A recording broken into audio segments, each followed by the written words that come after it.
Odisha state open university Sambalpur MA Odia course third semester आलोचना करिबा MA OD paper 11 भाषार गठन और प्रकार्य यार ब्लॉक 1 अर्थात ध्वनि विज्ञान। यही ध्वनि विज्ञान प्रथम एकक ध्वनि विज्ञान और वाचिक ध्वनि यार आत्मपरीक्षण प्रश्न उत्तर। आत्मपरीक्षण प्रश्नावली 1 पृष्ठा नंबर 8 रे जहाँ रही ताहार क प्रश्न वाचिक ध्वनिर संज्ञा निर्धारण कर। उत्तर है शरीरर बाग जंत्रस्थ दुईटी अंश मध्य स्पर्श संघर्ष बा अन्य प्रक्रिया हेतु उच्चारित स्वर को बा स्वन को वाचिक ध्वनि बा भाषिक ध्वनि बोली कहा जाए। जेपरिक ओडिया भाषा रही अ इ क त ब झ म यही सबू गोटे गोटे वाचिक ध्वनि पदवाच्य अटंती। एगुड़िक वाग्यंत्रस्थ विभिन्न अवयवर स्वतंत्र प्रयत्न उत्पन्न होइथांती। एणु वाचिक ध्वनि कहले शरीरर वाग्यंत्रस्थ दुईटी अंश मध्य हो पारे स्पर्श किंबा संघर्ष किंबा अन्य किसी प्रक्रिया हेतु जो सबू स्वर बा स्वन उच्चारित हुए से सब होउचंती वाचिक ध्वनि बा आ गोटे नाम हला भाषिक ध्वनि। परवर्ती प्रश्न 1 ख फोनिम बा ध्वनिम रो वैशिष्ट्य निर्धारण कर। उत्तर है फोनिम बा ध्वनिग्राम किंबा आउ एक नाम है ध्वनिम यह कौन सी भाषार एक क्षुद्रतम एकक। यही फोनिम बा ध्वनि बा ध्वनिग्राम यह हूँ गोटे भाषार क्षुद्रतम एकक जहाँ समान ध्वनि गुड़िकर प्रतिनिधित्व करिथाए। यहाकू कही कही स्वनिम बोली मध्य कहिथांती। अन्य अर्थरे कहबाकू गले यही फोनिम बा ध्वनिग्राम वाचिक ध्वनिर एककटीए। ब्लूमफिल्ड डानियल जोन्स आदि यहाकू भौतिक एकक भावे ग्रहण करथिला बेले भाषाविद ट्वेडल यहाकू भावात्मक काल्पनिक एकक रूपे ग्रहण करिछंती। एही स्वनिम बा ध्वनिम बा फोनिम ही गोटे शब्द को आउ गोटे शब्द ठार अलग बोली आमको सूचना प्रदान करे। जेपरिक उदाहरण है पी बी टी एवं टी ये सब हूँ इंग्राजीर गोटे गोटे ध्वनिग्राम। एमाने ही आमको गोटे गोटे शब्द मध्य पार्थक्य दर्शाते। जेपरिक PAD pad PAT pat BAD bad BAT bat. तेणु यही डी टी पी यही सब जाक उच्चारण जो है यह जो भाषार क्षुद्रतम एकक बा आमे कहवा स्वनिम युड़ी जो आम शब्द शब्द मध्य पार्थक्य जानीपारू। तेणु ये फोनिम इंग्राजी भाषा जदिव 26 टी रही वर्ण किंतु फोनिम रही 44 टी अर्थात गोटे गोटे वर्ण एकाधिक भार मध्य उच्चारण होउछि बा एकाधिक फोनिम तार आसुछि। तेणुक 26 टी अक्षर रही बेले 44 टी फोनिम रही। एणु यही स्वनिम वैशिष्ट्य है जे यार यह समान ध्वनि गुड़िकर प्रतिनिधित्व करिथाए। गोटे मात्र ध्वनि अनेक प्रकार उच्चारित हेले भी ताहा गोटे स्वनिम हेबो। स्वनिम शब्दर अर्थ परिवर्तन करने सक्षम होता है। जेपरिक गोटे स्वनिम उदाहरण है काल ताल माल एठारे क त म आउल एमान सब गोटे गोटे स्वनिम जहाँकि एल सहित जोग होइकी काल ताल माल ये सब सृष्टि होइछि किंतु सब अर्थर परिवर्तन घटुछि केवल यही क त म ये जो सब स्वनिम हेतु। परवर्ती आलोचना 1 नंबर ग प्रश्न आलोफोन बा संध्वनि को उदाहरण सह बुझाओ। उत्तर है बहु समय गोटे फोनिम बा स्वनिम को एकाधिक उपाय उच्चारण मध्य करा जाए। स्वनिम यही भिन्न भिन्न उच्चारणगत रूप को आमे कहिबा आलोफोन बा संस्वन। स्वनिम परिवर्तन रे शब्दर ଅର୍ଥରେ ପରିବର୍ତ୍ତନ ଘଟୁଥିଲା ବେଳେ ସଂସ୍ୱନର ପରିବର୍ତ୍ତନରେ କିନ୍ତୁ ଅର୍ଥର ପରିବର୍ତ୍ତନ ଘଟିନଥାଏ। ଯେପରିକି ଇଂରାଜୀରେ ଗୋଟିଏ ଶବ୍ଦ ହେଲା ବଟର। ଏହାକୁ ଯଦି ଆମେ କହିବା ବଟର, ଆଉ କେଜଣ ବୁଟର, ଏଇ ଟାଇପ୍ର ଯଦି ଉଚ୍ଚାରଣ କରିବେ ତେବେ ଅର୍ଥ କିନ୍ତୁ ଗୋଟେ ରହିଲା, ଖାଲି ଉଚ୍ଚାରଣଟା ଅଲଗା ରହିଲା। ତେଣୁ ଏଇଠି କ'ଣ ହେଇଛି ନା ଉଚ୍ଚାରଣଗତ ଭିନ୍ନତା ରହିଲା।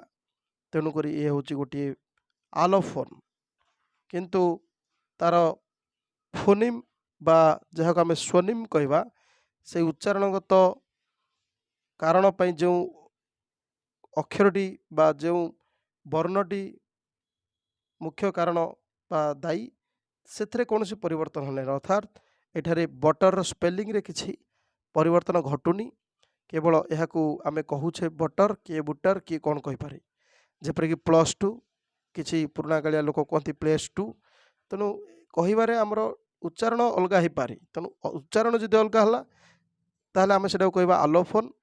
କିନ୍ତୁ ଫୋନିମ୍ରେ ପରିବର୍ତ୍ତନ ଏଠି ହେଇନାହିଁ। ଯଦି ଫୋନିମ୍ରେ ପରିବର୍ତ୍ତନ ହେବ ବା ସ୍ୱନିମ୍ରେ ପରିବର୍ତ୍ତନ ହୋଇଯିବ ତାହେଲେ ନିଶ୍ଚିତ ଶବ୍ଦର ଅର୍ଥରେ ମଧ୍ୟ ପରିବର୍ତ୍ତନ ହୋଇଯିବ। ଏଣୁ ଆମେ ମନେ ରଖିବା ଯେ ଗୋଟିଏ ଫୋନିମ୍ ବା ସ୍ୱନିମ୍ର ଏହି ଭିନ୍ନ ଭିନ୍ନ ଉଚ୍ଚାରଣଗତ ରୂପ ହିଁ ଆଲୋଫୋନ୍ ବା ସଂସ୍ୱନ। ସେହିପରି ଏହି ଏକକରେ ଆଉ ଏକ ଆତ୍ମପରୀକ୍ଷଣ ପ୍ରଶ୍ନାବଳୀ ରହିଛି, ଯାହାକି ଆତ୍ମପରୀକ୍ଷଣ ପ୍ରଶ୍ନାବଳୀ 2। ଏହାର କ ପ୍ରଶ୍ନ ହେଲା, ଉଚ୍ଚାରିତ ଧ୍ୱନି ଓ ବର୍ଣ୍ଣ ମଧ୍ୟରେ ଥିବା ସୂକ୍ଷ୍ମ ପାର୍ଥକ୍ୟକୁ ନିର୍ଦ୍ଧାରଣ କର। ଉତ୍ତର ହେଲା, ପାଶ୍ଚାତ୍ୟ ଭାଷା ବିଜ୍ଞାନୀଗଣ ଧ୍ୱନିର ଦୁଇ ପ୍ରକାର ବୈଶିଷ୍ଟ୍ୟକୁ ଗ୍ରହଣ କରିଛନ୍ତି। ଗୋଟିଏ ହେଲା ଭୌତିକ ପକ୍ଷ, ଆଉ ଗୋଟିଏ ଭାବ ପକ୍ଷ। ଏହି ଦୁଇଟିକୁ ପାଶ୍ଚାତ୍ୟ ଭାଷା ବିଜ୍ଞାନୀଗଣ ଗ୍ରହଣ କରି ଦୁଇ ପ୍ରକାର ସଂକେତ ମଧ୍ୟ ଧ୍ୱନିର ରହିଛି ବୋଲି ବ୍ୟାଖ୍ୟା କରିଛନ୍ତି। ତେଣୁ ଭାଷା ବିଜ୍ଞାନରେ ଧ୍ୱନିର ଯେଉଁ ରହିଛି ଦୁଇ ପ୍ରକାର, ଗୋଟିଏ ହେଲା ଭୌତିକ ରୂପ, ଆଉ ଗୋଟିଏ ହେଉଛି ଭାବ ପକ୍ଷ। ତେଣୁ ଭୌତିକ ରୂପ ବା ଫିଜିକାଲ ଫର୍ମକୁ ଏହି ଭାଷା ବିଜ୍ଞାନୀଗଣ ସୂଚାଇବା ପାଇଁ ଦୁଇଟି ବକ୍ରରେଖାକୁ ବ୍ୟବହାର କରୁଥିଲା ବେଳେ ଧ୍ୱନିର କିନ୍ତୁ ଭାବ ପକ୍ଷ ବା ଅବଷ୍ଟ୍ରାକ୍ଟ ଫର୍ମକୁ ଲେଖିଲା ବେଳେ ବର୍ଗବନ୍ଧନୀ ବ୍ୟବହାର କରିଥାନ୍ତି। ଏହି ଧ୍ୱନି ଉଚ୍ଚାରଣ ପୂର୍ବରୁ ଆମର ମାନସିକ ସ୍ତରରେ ବା ଆମର ଭାବାତ୍ମକ ସ୍ତରରେ ରହିଥାଏ। ସେତେବେଳେ ଆମେ ତାକୁ କହିବା ଫୋନିମ୍। ଆଉ ଯେତେବେଳେ ଏହା ପ୍ରକାଶିତ ହୋଇ ବା ଉଚ୍ଚାରିତ ହୋଇ ପ୍ରକାଶ ପାଏ, ଅର୍ଥାତ୍ ତାକୁ ଆମେ ବାକ୍ ରୂପରେ ପ୍ରକାଶ କରୁ, କଥା ରୂପରେ ପ୍ରକାଶ କରୁ, ଉଚ୍ଚାରଣ କରିଦେଉ, ତେବେ ସେହି ରୂପଟିକୁ କୁହାଯିବ ଫୋନ୍। ଆଗରୁ ଯେଉଁଟା ମାନସିକ ସ୍ତରରେ ଥାଏ ଉଚ୍ଚାରଣ ପୂର୍ବରୁ ତାକୁ କହିବା ଫୋନିମ୍।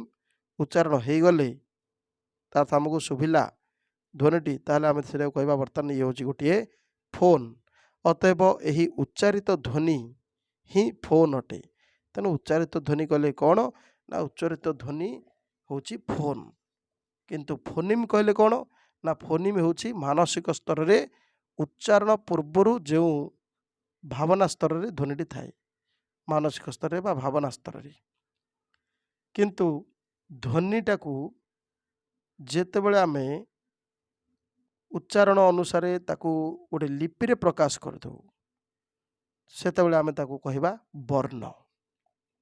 ଧ୍ୱନିଟା ଲିପି ନୁହଁ, କି ଲିପି ମଧ୍ୟ ବର୍ଣ୍ଣ ନୁହଁ। ତାହେଲେ ଲିପି କ'ଣ ନା ଲିପି ହେଉଛି କେବଳ ଧ୍ୱନିର ପ୍ରତିନିଧି। ତେଣୁ ଲିପି କେବଳ ଧ୍ୱନିର ପ୍ରତିନିଧିତ୍ୱ କରିଥାଏ। ଧ୍ୱନିର ଉଚ୍ଚାରଣ ବୈଶିଷ୍ଟ୍ୟ କୌଣସି ଭାଷାରେ ଏକାଧିକ ଲିପିରେ ବି ପ୍ରକାଶ କରାଯାଇପାରେ। ତେଣୁ ଧ୍ୱନିଟା କେମିତି ଉଚ୍ଚାରଣ ହେଉଛି ଆଉ ଧ୍ୱନିର ବୈଶିଷ୍ଟ୍ୟ, ଏହାକୁ ଆମେ ଯେକୌଣସି ଭାଷାରେ ଏକାଧିକ ଲିପିରେ ତାକୁ ଆମେ ପ୍ରକାଶ କରିପାରିବା। ଅନ୍ୟ ଦିଗରେ ବହୁ ଭାଷାରେ ଲିପି ଉକ୍ତ ଭାଷାର ସବୁ ଧ୍ୱନିକୁ ପ୍ରତିଧ୍ୱନିତ କରିପାରନ୍ତି ନାହିଁ। ଅନ୍ୟ ଏକ ଭାଷାରେ କହିଲେ ମଧ୍ୟ ଲିପି ଯେ ଗୋଟେ ଭାଷାର ସବୁ ଧ୍ୱନିକୁ ପ୍ରତିଧ୍ୱନିତ କରିବ ତାହା ମଧ୍ୟ ନାହିଁ। ଯେପରିକି ଗୋଟେ ଓଡ଼ିଆ ଭାଷାରେ ଦେଖନ୍ତୁ କ୍ଷ, ତା ଅର୍ଥ ହ କ୍ଷ, ତେଣୁ ଉଚ୍ଚାରଣ ହେଲା କ୍ଷ। ଏହି ଉଚ୍ଚାରଣ କ୍ଷଟା ଆମେ ଯେଉଁ ହ କ୍ଷ କ୍ଷ ସେ ହେଉଛି ଏହା।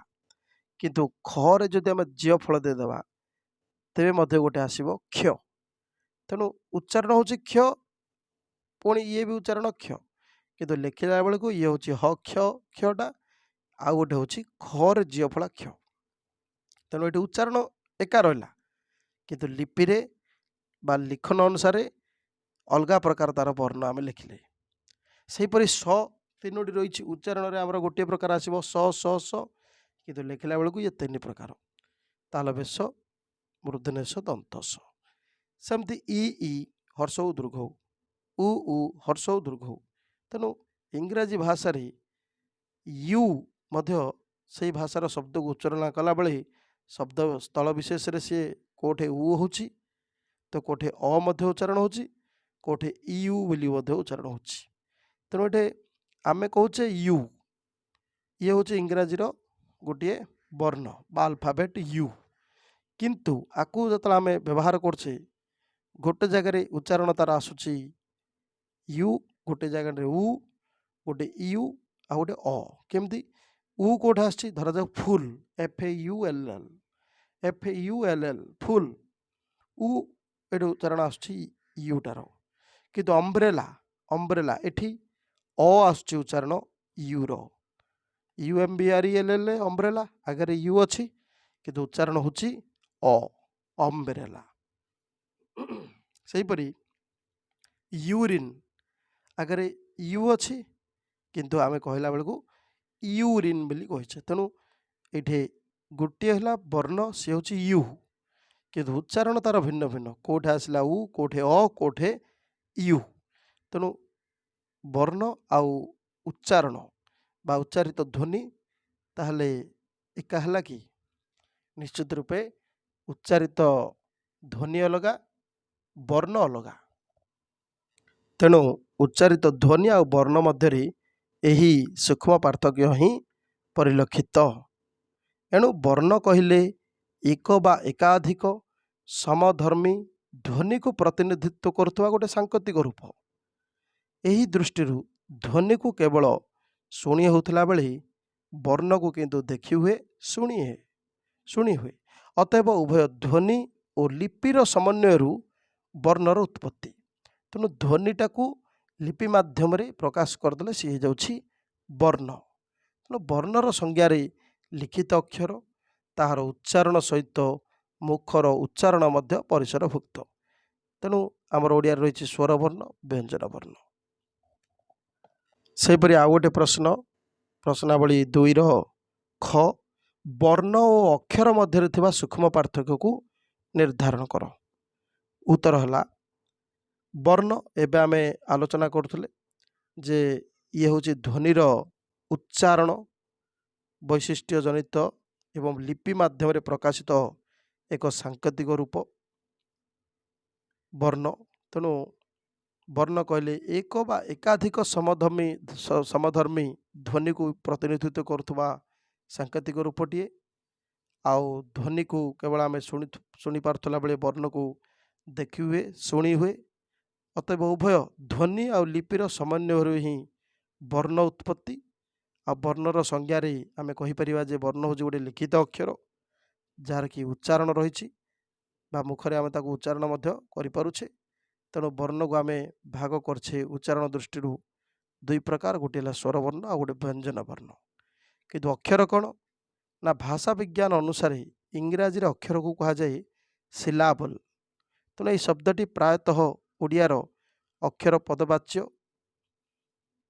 ଓଡ଼ିଆରେ ସ୍ୱରଧ୍ୱନିକୁ ସିଲାବୁଲର ମୂଳ ଉପାଦାନ ବା କେନ୍ଦ୍ର ଭାବରେ ଗ୍ରହଣ କରାଯାଇଛି ଓ ବ୍ୟଞ୍ଜନ ଧ୍ୱନିକୁ ତାହାର ଆଶ୍ରିତ ଭାବେ ଗ୍ରହଣ କରାଯାଇଛି। କାରଣ ବ୍ୟଞ୍ଜନ ବର୍ଣ୍ଣଟି ଉଚ୍ଚାରଣ କଲାବେଳେ ସେଥିରେ ନିଶ୍ଚିତ ରୂପେ ସ୍ୱର ସଂଶ୍ଳିଷ୍ଟ ହୋଇକି ରହିବ। ଯେପରିକି ଧରାଯାଉ ଟ, ଆମେ କହୁଛେ ଟ, ଆର ଅର୍ଥ ହେଲା ଟ ପ୍ଲସ୍ ଅ ଇଜ୍ ଇକ୍ୱାଲ୍ ଟୁ ଟ। ତେଣୁ ଟରେ ନିଶ୍ଚିତ ରୂପେ ଟରେ ହଳନ୍ତ ପ୍ଲସ୍ ଅ ମିଶିକିରି ଖାଲି ଟଟା ଆମର ତିଆରି ହେଇଛି। ତେଣୁ ଏଠି ନିଶ୍ଚିତ ସ୍ୱର ରହିଛି। ତେଣୁ ଧ୍ୱନି ହେଉଛି ଟ, ହଳନ୍ତ ଦେଇଦେଲେ ଇଏ ବ୍ୟଞ୍ଜନ ଧ୍ୱନି, କିନ୍ତୁ ଅ ଯେତେବେଳେ ଲଗେଇଦେଲେ ସେ ହେଲା ସ୍ୱର ବର୍ଣ୍ଣଟିଏ ମିଶିଗଲା, ସେତେବେଳେ ସେ ସୃଷ୍ଟି ହେଲା ଟ। କିନ୍ତୁ ଉଚ୍ଚାରଣ ବେଳେ ଅ କି ଟ ପ୍ରକାଶ ନ ପାଇ ଖାଲି ଟ ବୋଲି ପ୍ରକାଶ ପାଇଲା। ଖାଲି ଟ ଏମିତି ନାହିଁ କି ଖାଲି ଅ ଏମିତି ହେଲାନି, ଟ ଏଇଭଳି ସେ ଉଚ୍ଚାରଣ ହେଲା। ତେଣୁ ଏତିକିରୁ ବୁଝିବାକୁ ହେବ ଯେ ଅ ଆ ଚ ବ ଯେପରି ଗୋଟିଏ ଗୋଟିଏ ସିଲାବୁଲ୍ ବା ଅକ୍ଷର, ସେମିତି ପା ଧା ନି କ୍ର ଉରା ମଧ୍ୟ ଗୋଟିଏ ଗୋଟିଏ ସିଲାବୁଲ୍ ବା ଅକ୍ଷର। ତେଣୁ ଖାଲି ଅ ଆ ଇ କ ଖ ଏସବୁ ଅକ୍ଷର ନୁହଁ, ସେଥିରେ ଆକାର ହର୍ଷଇକାର ଦୀର୍ଘିକାର ରଫଳା ବଫଳା ଏସବୁ ଲଗେଇଲେ ମଧ୍ୟ ସେ ହେବ ଗୋଟିଏ ଅକ୍ଷର। ଅର୍ଥାତ୍ ଫାଇନାଲ୍ କଥା ଆମେ ମନେ ରଖିବା, ଯାହା ଥରେ ଉଚ୍ଚାରିତ ହେଲା ତାହାକୁ ଆମେ କହିବା ଅକ୍ଷର ବା ସିଲାବଲ୍। ଯେପରିକି ଚକ୍ ଚକ୍, ଏଥିରେ କେତୋଟି ଅକ୍ଷର ରହିଛି? ଏଥିରେ ନିଶ୍ଚିତ ରୂପେ ଆମେ ଭାବିବା ଚକ୍ ଚକ୍ ଦୁଇ, ଚକ୍ ଦୁଇ, ଟୋଟାଲ୍ 4ଟି, କିନ୍ତୁ ଏହା ଭୁଲ। ଚକ୍ ଚକ୍ ଏଥିରେ ମାତ୍ର 2ଟି ଅକ୍ଷର ରହିଛି, କାରଣ ଚକ୍ ହଳନ୍ତ ରହିଲା କରେ, ଇଏ ଗୋଟିଏ ଥର ଉଚ୍ଚାରଣ ହେଲା, ତେଣୁ ଇଏ ହେଉଛି ଗୋଟିଏ ସିଲାବୁଲ୍ ବା ଗୋଟିଏ ଅକ୍ଷର। ପୁଣି ଚକ୍ ଆଉ ଗୋଟିଏ ସିଲାବୁଲ୍ ବା ଆଉ ଗୋଟିଏ ଅକ୍ଷର, ତେଣୁ ସର୍ବମୋଟ 2ଟି ଅକ୍ଷର ଏଥିରେ ଅଛି। କିନ୍ତୁ ବର୍ତ୍ତମାନ କହିବା କଟକ, ଏଥିରେ କେତୋଟି ଅକ୍ଷର? ଏଥିରେ 3ଟି ଅକ୍ଷର ରହିଛି। ଆପଣମାନେ ଭାବିବେ ଏ ତ କ ଟ କ 3ଟି ରହିଲା, ସେଇଠି ତ ଚକ୍ ଚକ୍ 4ଟି ଥିଲା, କିନ୍ତୁ ନା, ଦେଖନ୍ତୁ ଚକ୍ ଚକ୍ ତାକୁ ଆମେ 2 ଥର ସର୍ବମୋଟ ଉଚ୍ଚାରଣ କରି ପ୍ରକାଶ କରୁଛେ, କିନ୍ତୁ କଟକ କହିଲା ବେଳେ ଆମେ 3 ଥର ଉଚ୍ଚାରଣ କରୁଛେ, କ ଟ କ। ତେଣୁ ଇଏ 3 ଅକ୍ଷର, କିନ୍ତୁ ଚକ୍ ଚକ୍ 2 ଅକ୍ଷର। ତେଣୁ ଅକ୍ଷର ଏହିଭଳି ଭାବରେ। ଏଣୁ ଫାଇନାଲ୍ କଥା ଆମେ ମନେ ରଖିବା, ଧ୍ୱନି ଇଏ ହେଉଛି ଯଦି ମାନସିକ ସ୍ତରରେ ଅଛି, ପୂର୍ବାବସ୍ଥା ଯେଉଁଟା କହିବାର ପୂର୍ବାବସ୍ଥାଟା ଭାବାତ୍ମକ ସ୍ତରରେ ଅଛି, ଆମେ କହିବା ଫୋନିମ୍। ଉଚ୍ଚାରିତ ହୋଇଗଲେ ତାକୁ କହିବା ଫୋନ୍, ଏବଂ ତାକୁ ଯେତେବେଳେ ଲିପି ମାଧ୍ୟମରେ ଆମେ ଲେଖିଦେବା ସାଙ୍କେତିକ ରୂପରେ ତାକୁ କହିବା ବର୍ଣ୍ଣ, ଏବଂ ସେଇ ଧ୍ୱନି ସହିତ ଯେତେବେଳେ ସ୍ୱରବର୍ଣ୍ଣ ମିଶି ଯାଇଥିବ ବା ପୂର୍ଣ୍ଣ ଉଚ୍ଚାରଣ ହେବ ଥରୁଟିଏ, ସେ ହେଉଛି ଅକ୍ଷର। ସେହିପରି ଏହି ଅଧ୍ୟାୟରେ ଆଉ ଏକ ମଧ୍ୟ ରହିଛି ଆତ୍ମଜ୍ଞାନ ପରୀକ୍ଷଣ ପ୍ରଶ୍ନାବଳୀ। ତେଣୁ ଆତ୍ମପରୀକ୍ଷଣ ପ୍ରଶ୍ନାବଳୀ 3, ଏହାର କ ପ୍ରଶ୍ନ, ଧ୍ୱନି ଉଚ୍ଚାରଣରେ ଜିହ୍ୱାର ଗୁରୁତ୍ୱ ନିର୍ଦ୍ଧାରଣ କର। ଉତ୍ତର ହେଲା, ଭାଷଣ ସମୟରେ ଜିହ୍ୱା ଆଗକୁ ପଛକୁ ଗତି କରି ବା ବିଭିନ୍ନ ଅବସ୍ଥାରେ ବିଭିନ୍ନ ଆକୃତି ଧାରଣ କରି ଧ୍ୱନି ଉତ୍ପାଦନରେ ପ୍ରତ୍ୟକ୍ଷ ବା ପରୋକ୍ଷ ଭୂମିକା ଗ୍ରହଣ କରେ। ଧ୍ୱନିର ଉଚ୍ଚାରଣରେ ଜିହ୍ୱାର ଉପଯୋଗିତା ଦୃଷ୍ଟିରୁ ସମ୍ପୂର୍ଣ୍ଣ ଜିହ୍ୱାଟାକୁ କିଛି ଭାଗରେ ବା ସର୍ବମୋଟ 4 ଭାଗରେ ବିଭକ୍ତ କରାଯାଏ, ଯଥା ଜିହ୍ୱାଗ୍ର, ଜିହ୍ୱା ଫଳକ, ଜିହ୍ୱା ମଧ୍ୟ, ଜିହ୍ୱା ପଶ୍ଚାତ୍। ଏହିପରି ଭାବରେ 4 ଭାଗରେ ବିଭକ୍ତ କରାଯାଇଛି। ବାଗ୍ଯନ୍ତ୍ରରେ ଜିହ୍ୱା ସବୁଠୁ ଗତିଶୀଳ ଓ ଏକ ଗୁରୁତ୍ୱପୂର୍ଣ୍ଣ ଅଂଶ। ଭାଷଣ କ୍ରିୟାରେ ଜିହ୍ୱାର ବିଭିନ୍ନ ଅଂଶ ବ୍ୟବହାରର ଉପଯୋଗିତା ଅନୁସାରେ ବହୁ ଧ୍ୱନି ସୃଷ୍ଟି କରିଥାନ୍ତି। ଏହି ବ୍ୟବହାରର ଉପଯୋଗିତା ଦୃଷ୍ଟିରୁ ହିଁ ଜିହ୍ୱାକୁ ଏହି 4 ଭାଗରେ ବିଭକ୍ତ କରାଯାଇଛି, ଯଥାକି ଜିହ୍ୱାଗ୍ର, ଜିହ୍ୱା ଫଳକ, ଜିହ୍ୱା ମଧ୍ୟ ଆଉ ଜିହ୍ୱା ପଶ୍ଚାତ୍। ଜିହ୍ୱାର ଆଗପଟକୁ ଜିହ୍ୱାଗ୍ର ଓ ତାହାର ତଳ ପାଖକୁ ଲାଗି ରହିଥିବା ଅଂଶକୁ ଜିହ୍ୱା ଫଳକ କୁହାଯାଏ। ସାଧାରଣତଃ ଜିହ୍ୱାର ଯେଉଁ ଅଂଶ ପ୍ରାକୃତିକ ଭାବରେ ପାଟି ଭିତରୁ ବାହାରକୁ ବାହାରିପାରେ ତାହାକୁ ଆମେ କହିପାରିବା ଜିହ୍ୱା ଫଳକ। ମୁଖରନ୍ଧ୍ରରେ ଜିହ୍ୱା ନିଷ୍କ୍ରିୟ ହୋଇ ତାହାର ପ୍ରାକୃତିକ ଅବସ୍ଥାରେ ଥିଲାବେଳେ ଜିହ୍ୱାର ଯେଉଁ ଅଂଶ କଠିନ ତାଳୁର ବିପରୀତରେ ଥାଏ ତାହାକୁ ଅଗ୍ରଜିହ୍ୱା କୁହାଯାଏ। ଏଇଠି ମନେ ରଖିବାକୁ ହେବ ଯେ ଜିହ୍ୱାଗ୍ର ଆଉ ଅଗ୍ରଜିହ୍ୱା ଏ ଦୁଇଟି ଏକା କଥା ନୁହେଁ। କୋମଳ ତାଳୁର ବିପରୀତରେ ଥିବା ଜିହ୍ୱାର ଯେଉଁ ଅଂଶଟି ଜିହ୍ୱାଗ୍ର ଠାରୁ ଜିହ୍ୱାର ମୂଳ ପର୍ଯ୍ୟନ୍ତ ବା ଗଳଗହ୍ୱର ପର୍ଯ୍ୟନ୍ତ ବିସ୍ତୃତ ତାହାକୁ କୁହାଯିବ ଜିହ୍ୱା ପଶ୍ଚାତ୍ ବା ବେକ୍ ଅଫ୍ ଟଙ୍ଗ। ସେହିପରି ଜିହ୍ୱା ଫଳକ ଠାରୁ ଜିହ୍ୱା ପଶ୍ଚାତ୍ର ଆରମ୍ଭ ପର୍ଯ୍ୟନ୍ତ ପ୍ରାୟ 1.5 ଇଞ୍ଚ ବିସ୍ତୃତ ଅଂଶ ହେଉଛି ଜିହ୍ୱା ମଧ୍ୟ ବା ମିଡିଲ୍ ଅଫ୍ ଟଙ୍ଗ। ଅତଏବ ଜିହ୍ୱାଗ୍ର ଠାରୁ ଆରମ୍ଭ କରି ପଶ୍ଚାତ୍ ଜିହ୍ୱା ପର୍ଯ୍ୟନ୍ତ ସମ୍ପୂର୍ଣ୍ଣ ଅଂଶ ହେଉଛି ଜିହ୍ୱା, ଏବଂ ଏହାର ପ୍ରତ୍ୟେକ ବିଭାଗ ଗତିଶୀଳ ହୋଇ ବାଗ୍ଯନ୍ତ୍ରରେ ଧ୍ୱନି ଉତ୍ପନ୍ନ କରିଥାନ୍ତି। ପରବର୍ତ୍ତୀ ପ୍ରଶ୍ନ, ଆତ୍ମପରୀକ୍ଷଣ ପ୍ରଶ୍ନାବଳୀ 3ର ଖ ଧ୍ୱନି ଉଚ୍ଚାରଣରେ ଓଷ୍ଠର ଭୂମିକା ନିର୍ଦ୍ଧାରଣ କର। ଉତ୍ତର ହେଲା, ଧ୍ୱନି ଉଚ୍ଚାରଣରେ କେତେବେଳେ ଗୋଟିଏ ଓଷ୍ଠ ତ ଆଉ କେତେବେଳେ ଉଭୟ ଓଷ୍ଠ ବ୍ୟବହୃତ ହୋଇଥାଏ। ଓଡ଼ିଆ ଭାଷାରୁ ପ, ବ, ମ ଭଳି ବା ଇଂରାଜୀରୁ ପି, ବି, ଏମ୍ ଭଳି ଧ୍ୱନିର ଉଚ୍ଚାରଣରେ ଓଷ୍ଠ ହିଁ ପ୍ରଧାନ ଉଚ୍ଚାରକର ଭୂମିକା ଗ୍ରହଣ କରିଥାଏ। ଏହିଭଳି ଭାବରେ ଆଜି ଆମେ ଆଲୋଚନା କରୁଥିଲେ ଏହି MAOD ପେପର 11ର ବ୍ଲକ 1ର ଫାର୍ଷ୍ଟ ୟୁନିଟ୍ ଧ୍ୱନି ବିଜ୍ଞାନ ଓ ବାଚିକ ଧ୍ୱନି। ଧନ୍ୟବାଦ।